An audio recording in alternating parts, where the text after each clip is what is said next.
Jadi sebetulnya kan begini, dulu saya mengajar pakai buku bahasa asing. Iya, karena saya tahu, Prof.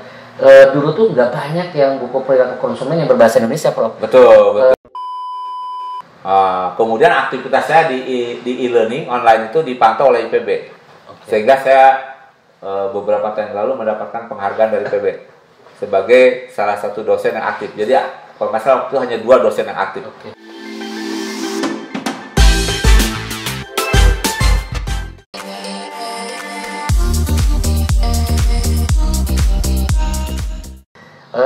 Prof, apa pelajaran berharga dari ketika kuliah S2 S3 dalam khususnya marketing dan perilaku konsumen setelah balik ke Indonesia tuh manfaatnya apa sih, Prof? Ya, jadi sebetulnya konsumen tuh lebih banyak kesamaannya di berbagai dunia.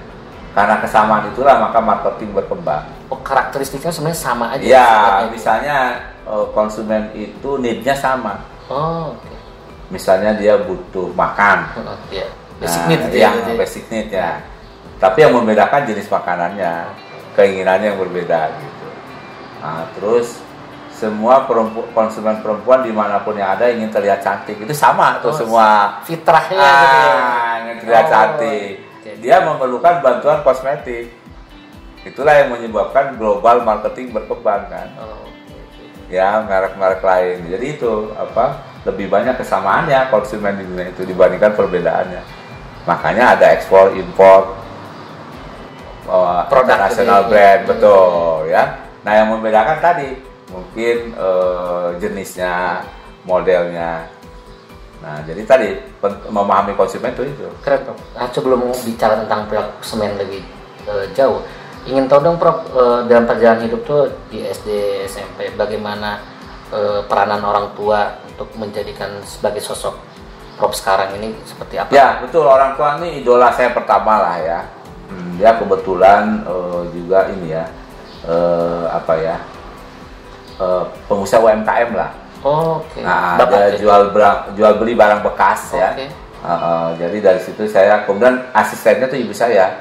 Ibu saya yang memanage uang segala macam. Dari situ saya belajar ketelitian. Barang bekas apa, Prof? Belajar. Kenapa? Barang bekas apa?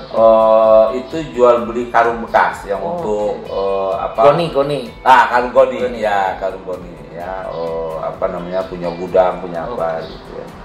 Nah, dari situ saya belajar. Jadi itunya udah ke betul. Kalau lihat dari flashback udah belajar pasar dari dulu gitu ya.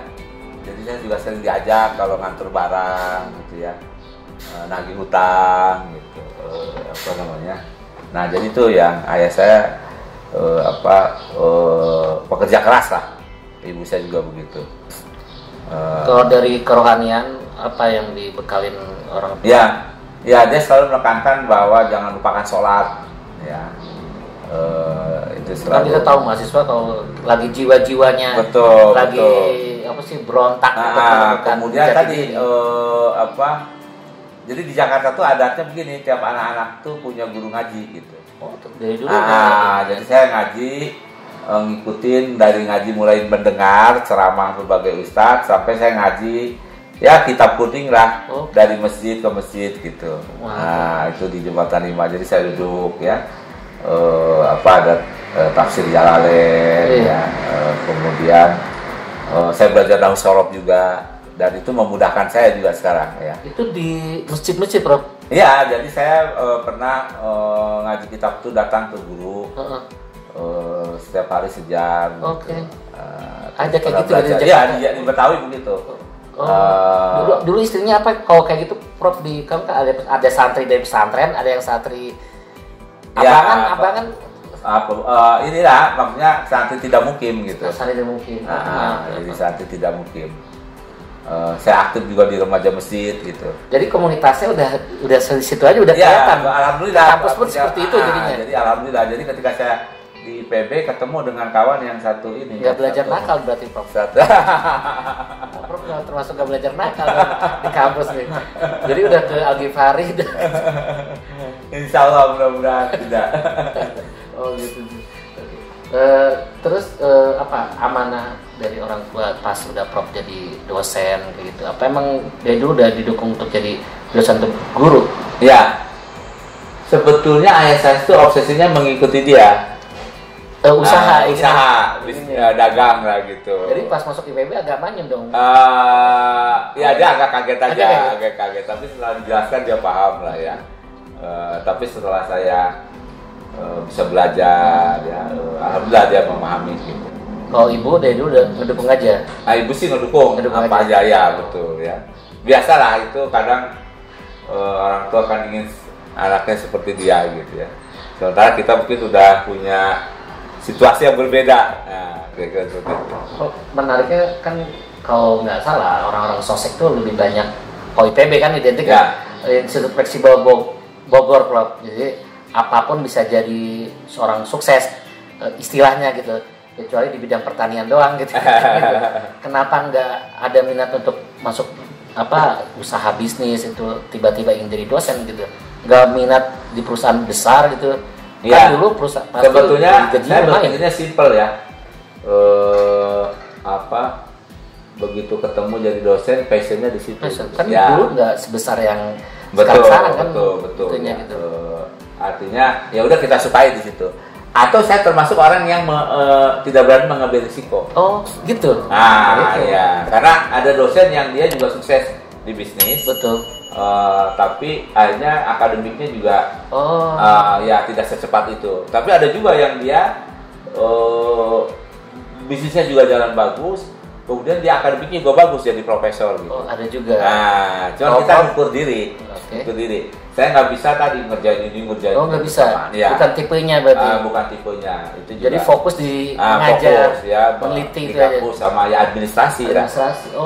Di administrasi. Jadi manusia karena sejak 2000 saya ditugaskan jadi asisten direktur di program studi magister manajemen agribisnis MMA. Oh, jadi udah ini. Betul ya. Itulah pentingnya kita memahami diri kita. Karena kalau kita semangat ada, kemampuan tidak ada, mengecewakan orang lain kan. Akhirnya ini nggak benar gitu. Bagaimana kita tahu ya, Prof, maksudnya untuk mengenal diri kita itu, karena banyak orang yang ingin yaitu semua dilakukan. Ya betul. Ketika kita komitmen dengan orang lain sempat kecewa, berarti kita mungkin nggak bisa menjaga itu kan. Misalnya komitmen dosen harus penelitian, ya kan? Nah sekarang kalau dia nggak bisa membagi waktu, dia ngurusin bisnisnya, sementara riset juga perlu waktu gitu. Nah bisnisnya bisa rugi. Risetnya bisa berantakan. Banyak ada kejadian gitu, Prof. Iya banyak lah, banyak ya. Karena tadi ini ingin sukses, padahal waktu kita terbatas. Prof, di dalam perjalanan itu, Prof, Ujang itu buat buku perilaku konsumen. Itu sesudah pas guru besar atau sebelum jadi guru besar, Prof? Sebelum. Ya. Edisi pertama itu berarti sebelum. Betul. Jadi sebetulnya kan begini. Dulu saya mengajar pakai buku bahasa asing. Iya, karena saya tahu, Prof. Dulu tuh nggak banyak yang buku perilaku konsumen yang berbahasa Indonesia, Prof. Betul. Mungkin sekarang banyak, karena kan ada satu dosen bikin ini. Ya. Rujukan orang-orang di Indonesia itu kalau yang bahasa Inggrisnya malas bahasa Inggris, ya salah satunya ada bukunya Prof. Ujang. Jadi dulu saya begini, ada kolega meminta saya menerjemahkan. Awal terjemahin dulu? Iya, menerjemahkan buku-buku manajemen. Oke. Dan itu saya dapat honor di situ. Honornya dihitung per bait ya. Berarti penerbit atau bukan? Penerbit ya. Kalau nggak salah sampai 2 buku atau 3 buku saya lupa ya. Tapi itu dikejar target ya. 1 bulan harus selesai nerjemahin 200 halaman. Berat itu. Ya berarti dibagi 30 berapa itu? 6 halaman, 3 halaman kan. Dan harus diketik jadinya kan. Ketik ini lagi? Mesin tik ya? Enggak, dulu udah komputer. Udah komputer. Jadi berat tuh, akhirnya saya tinggalkan. Pertama berarti pernah berhasil menerjemahkan? Buku apa, Prof, yang pertama? Mengenai manajemen, terus mengenai inovasi ya. Inovasi. Nah akhirnya kemudian saya mengajar. Mengajar juga pakai buku bahasa asing. Dan ada rasa bangga gitu pakai buku bahasa asing. Keren lah gitu ya. Tapi lama-kelamaan akhirnya suatu saat saya didatangi penerbit Galia. Kemudian dia bilang, kenapa nggak nulis aja? Kalau nulis kan muridnya bukan hanya di IPB. Betul. Ya, tapi juga di tempat lain. Nah, dari situlah saya terpacu nulis. Jadi saya tiap hari walaupun 2 kalimat saya nulis. Jadi di meja saya Sempatkan berantakan. gitu. Oh, dan saya itu tipe saya termasuk orang yang kalau ingin sesuatu tuh all out gitu. Oke, udah fokus di situ. Itu saya all out. Termasuk urusan olahraga gitu. Begitu saya ke Amerika, saya main golf di sana. Saya main golf di sana ya. Saya main di California, di Chicago, kemudian di kesana lagi di Seattle. Iya. Istri saya udah fokus. Ya, Kalau gitu pas kuliah aja. Betul ya kan. Demikian juga waktu saya ke Yunani seminar, sambil saya harus bisa main golf dulu di sana gitu. Kemudian pulang umroh, mampir di Doha, saya harus main golf gitu. Alhamdulillah main golf. Jadi fokus di bikin buku perilaku konsumen pertama itu berapa? Ya, jadi ditantang saya. Oh, ditantang. Pokoknya nggak usah mikirin uang cetak. Kita akan bantu pencetakannya. Nah, saya all out tuh. Alhamdulillah 6 bulan jadi. 6 bulan. Nah, kemudian 6 bulan diedit. Jadi waktu itu 2001 ya. Orang tuh bikin skripsi setahunan, ini buku. 6 bulan ya. Kemudian 2002 terbit edisi pertama. Sekarang udah cetakan ke-6. Cetakan ke-6 ya. Ya jadi akhirnya saya menyadari, Prof, pada saat itu dosen nggak ada kewajiban Prof bikin buku. Betul. Gitu loh. Betul. Orang bangga dengan bahasa Inggris. Kemudian setelah itu buku kedua. Ya, itu cukup lama sebetulnya.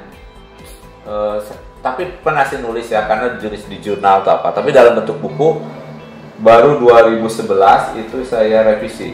Revisi 2011 berarti. Nah, ini udah 9 tahun belum sempat direvisi lagi. Tapi itu udah terbit buku-buku yang lain.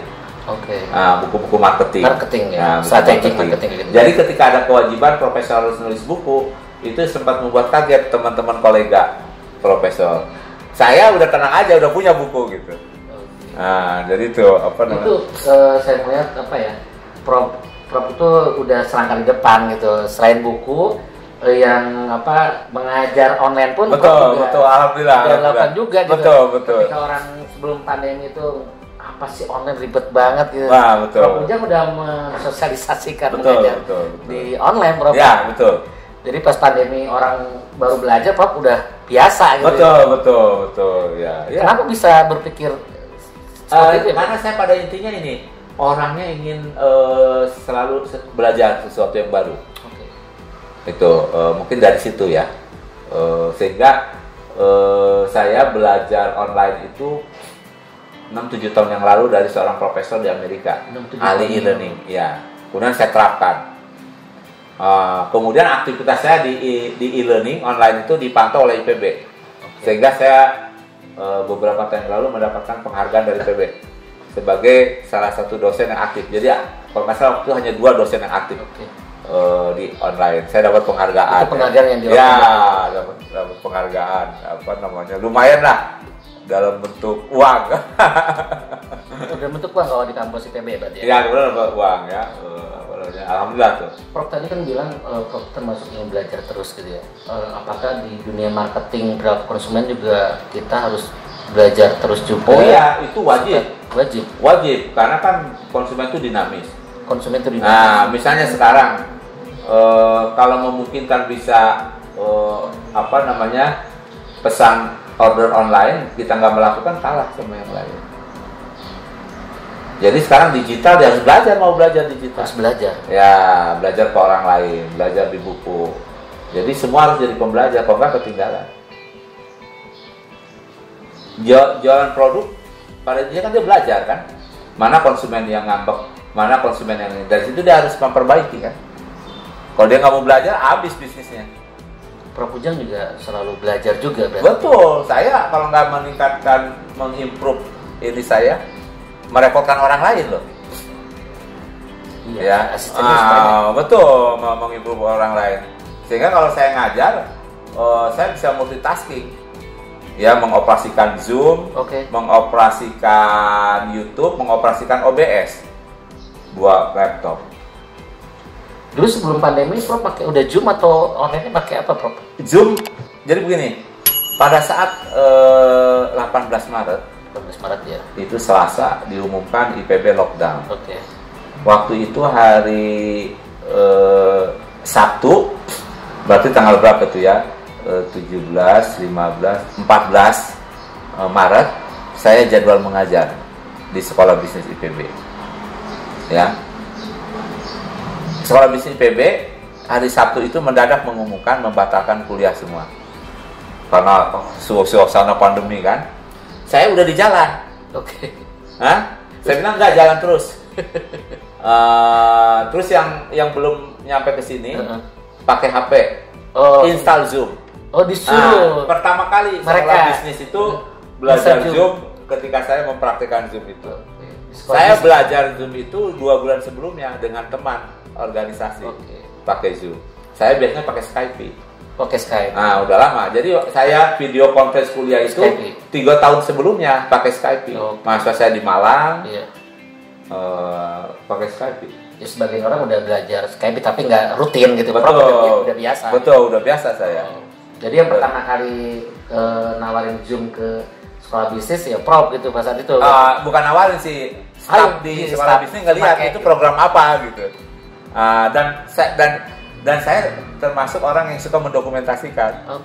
Jadi pada saat kolaborasi saya dokumentasikan gitu. Dan ada di Instagram tuh. Ini pertama.